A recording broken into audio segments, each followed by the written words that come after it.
Very well done, Kiana, and thank you very much for your very kind introduction, and most importantly I want to thank you for telling the story of your family and their important role in the history of our country.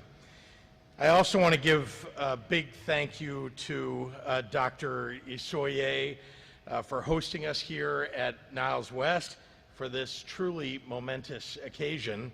It's a historic moment for our state and for our nation as we elevate Asian American voices, teaching history to include those who have been historically silenced. I want to take a moment to acknowledge those who have made this special moment possible. To Speaker Welch, to Senator Villavalem, to Representative Gon Gershowitz, and all of the elected officials who fashioned this legislation and pushed it through the legislature, thank you. From the bottom of everyone's hearts here, thank you.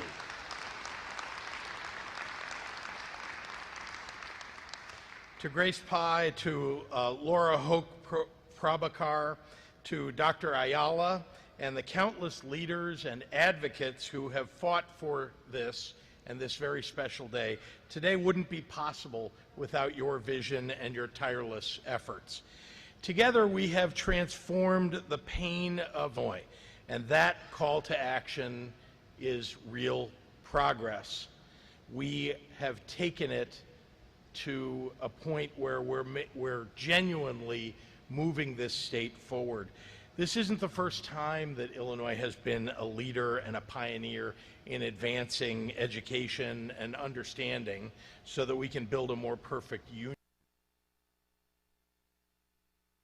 union for our nation. Our state's leadership in creating a more inclusive history curriculum is one that Illinois residents have been on for decades. Back in 1990, Illinois led the nation in requiring the teaching of the Holocaust in every public elementary and high school.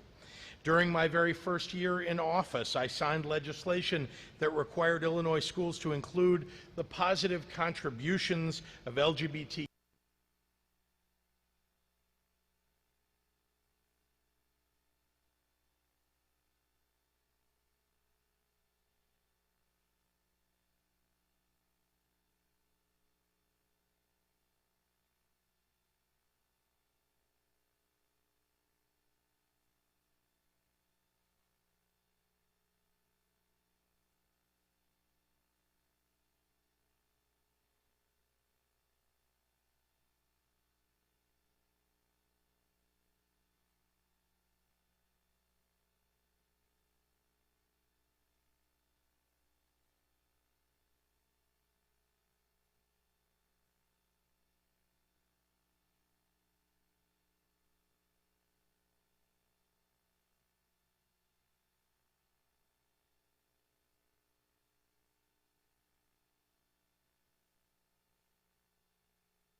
us understand one another, and ultimately to move ourselves closer to the nation of our ideals. This makes it so that starting in 2022, in the 2022 school year, every high school graduate of Illinois will know about the legalized internment camps here in the United States during World War II. Exactly what Kiana was talking about.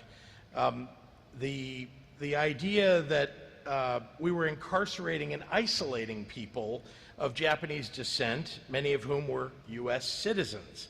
Students will learn about the Chinese Exclusion Act of 1882, which banned Chinese immigrants from coming to this nation at all.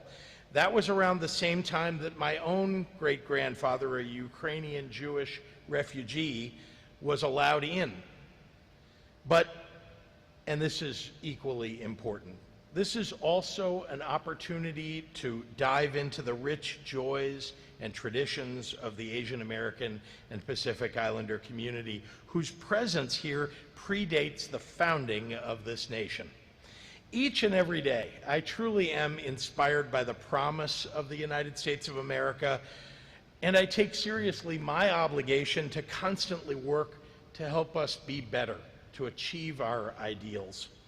Today, when I sign this legislation into law, Illinois takes one step closer to that promise.